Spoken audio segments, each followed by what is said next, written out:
Good day, MT1. Welcome to our pre-laboratory discussion for Module 8, which is the last module for the MTChem 1 laboratory. This asynchronous discussion for the laboratory experiment will be divided into two sessions, which is first the carboxylic acids and esters, and another video for amines and amides. Let's start our discussion by taking a look at our objectives. So for this pre-laboratory discussion, our objectives are to determine the physical characteristics of carboxylic acids and esters and to investigate the chemical reactions of both carboxylic acids and esters. These are also the objectives that you will be following through when you do your laboratory experiments. Let's proceed with differentiating carboxylic acids and esters. As we've discussed during the lecture discussion for both carboxylic acids and esters, we've known that these two organic compounds are closely related. Their functional groups are closely related. Carboxylic acids can be made from esters and esters can be made from carboxylic acids. So this is the functional group of carboxylic acid. We have COOH, and for ester we have COOR. Again, for carboxylic acid, we call this functional group as carboxyl group. Right? We also have to remember that ester is a derivative from carboxylic acid, which means it's from carboxylic acid. Let's start with discussing the properties and some reactions involving carboxylic acid. Carboxylic acids are considered as the most polar organic compound. Their high polarity comes from their functional group, which is a carboxyl group, or a COOH. Carboxyl group is from the two other organic compound functional group, which is the carbonyl and hydroxyl. Carbonyl is this double-bonded carbon-oxygen, and then hydroxyl, on the other hand, is this OH group. Both of these groups, carbonyl and hydroxyl, are polar. So combining the two of them to form carboxyl group creates a very polar functional group, making our carboxylic acid the most polar organic compound. So this is where the polarity or the strong polarity of carboxylic acid comes from. Carboxylic acids are also known to have their strong intermolecular attractive forces. This is because of the existence of their unique hydrogen bonding arrangement. Because of the hydrogen located in our functional group, which is again COOH, this hydrogen readily bonds with other compounds, or it also readily bonds with another carboxylic acid or another functional group. As you can see here, we have one carboxylic acid, and then we have another one, and they easily bond with each other, wherein hydrogen bonds with the oxygen, and another hydrogen bonds with oxygen. This is what we call a dimer, okay? Wherein carboxylic acids bond together because of their strong intermolecular attractive forces. Because of their attractive forces, carboxylic acids have high boiling point and melting point because of their strong hydrogen bonds. They are also considered to have the highest boiling point and melting point among any type of organic compound. And if you still remember, as the carbon number increases, the boiling point and melting point also increases. In terms of odor and appearance, carboxylic acids are colorless with a slightly disagreeable odor.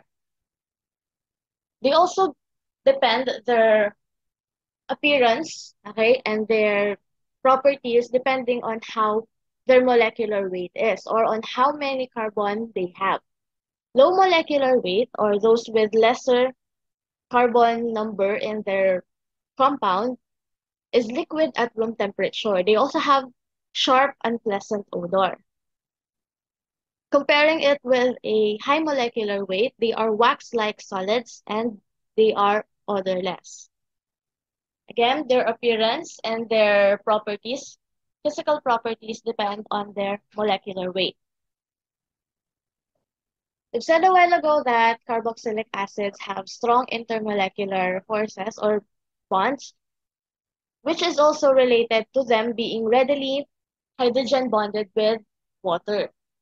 Short chain carboxylic acids are miscible with water, but solubility increases as carbon number also increases. Right? So if it's just a short chain carboxylic acid, it can easily be mixed or it can be easily miscible with water. But as the carbon number increases, the difficulty of being soluble with water also increases. Aromatic acids, on the other hand, are not water soluble. It cannot be dissolved in water. As you can see in this diagram, we have a lot of points wherein our carboxylic acid functional group, which is a carboxyl, can bond with our water. So we have here one bond, wherein the carbonyl group, it bonds with the carbonyl group.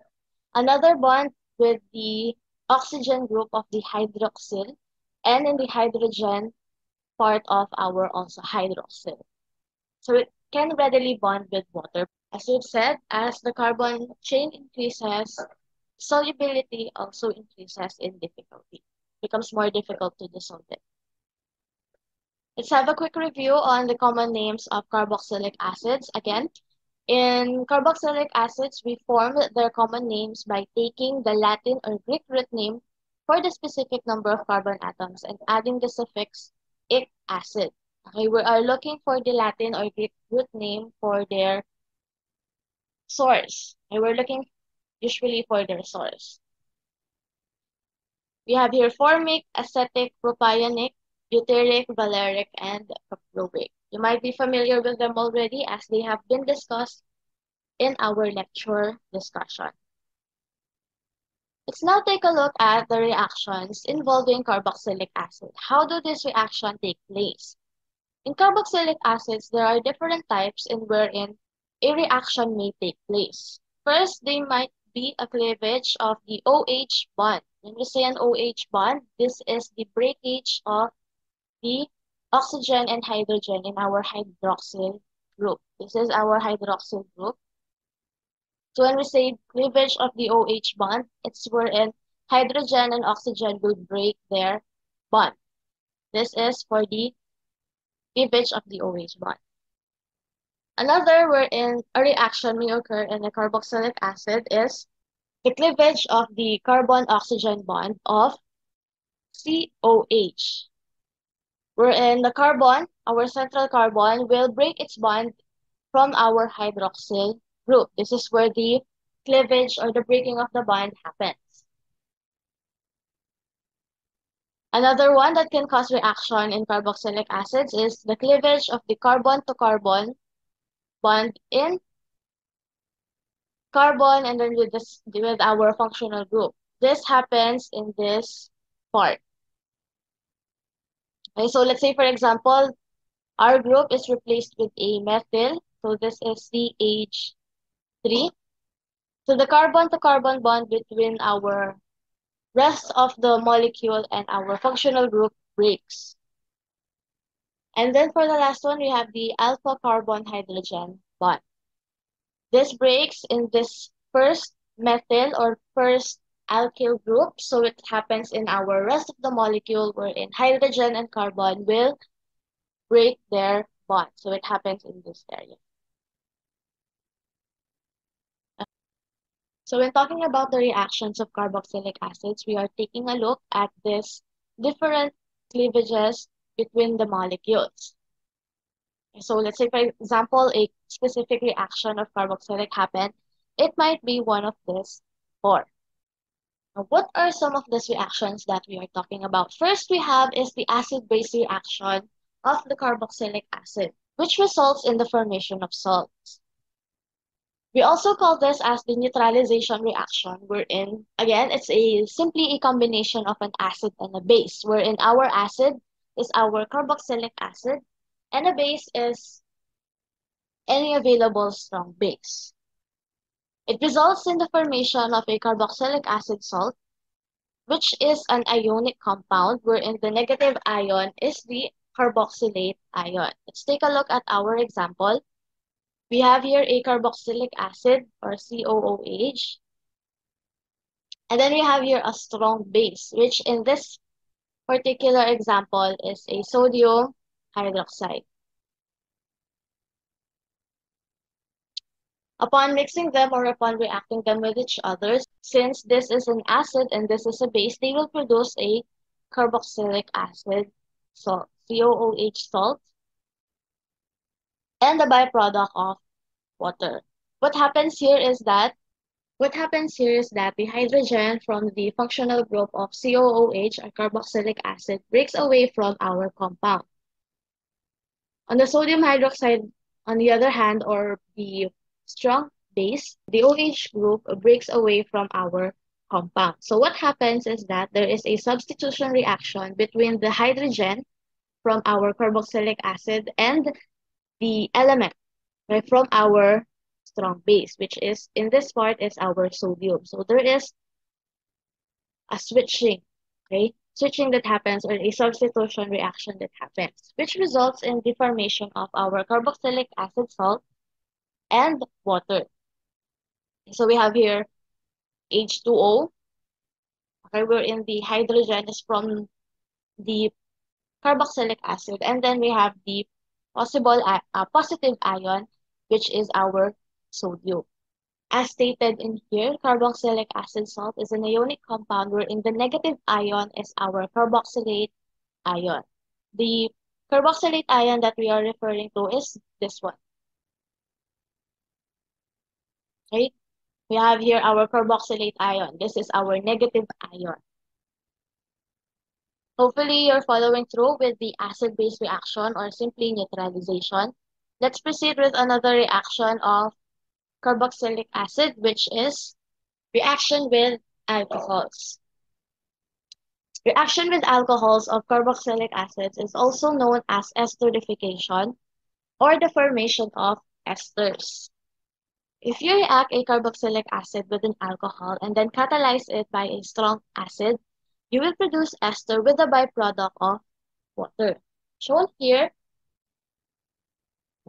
is a carboxylic acid. We have here our functional group, which is COOH, and an alcohol wherein we have a hydroxyl group present. We catalyze it with an acid, a very strong acid. It can be hydrochloric acid or HCl or sulfuric acid. It will produce ester with a functional group of COOR and water. What happens during this reaction is that the OH group from the carboxylic acid breaks away from our compound. On the other hand, on the alcohol side, what breaks in this compound is the R group or the rest of the molecule and our oxygen, leaving hydrogen behind. And then similar with what happened with neutralization, there is also a substitution reaction. So our OH from our carboxylic acid substitutes with the RO group from our alcohol, which results into the production of our ester. As you can see, this is our OR from the alcohol group, and then this is our acid part. And then we have water, combination of the OH from the carboxylic acid and the hydrogen from our alcohol. So the reaction of alcohols and carboxylic acid or esterification is usually detected by the onset of pleasant odor.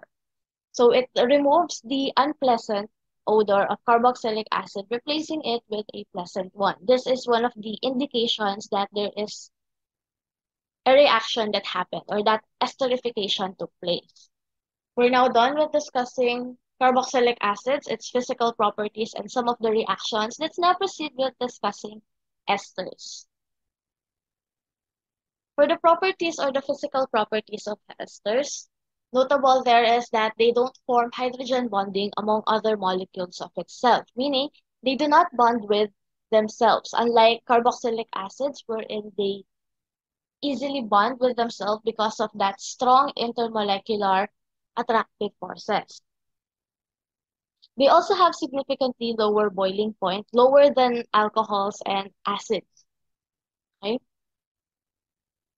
And then for their appearance or their physical properties, low molecular weight esters, or those with less carbon chain, they are water soluble. They are colorless liquid at room temperature.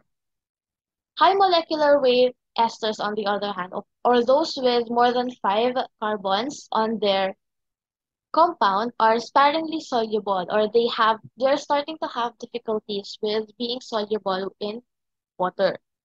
And then as being a product of esterification, wherein it is observable by the pleasant odor, esters, of course, have this pleasant odor in them. As you can see, shown here is our functional group for esters, which is COOR. Also remember that ester is a derivative of carboxylic acid. Let's proceed with the chemical reactions involving esters, starting first with ester hydrolysis.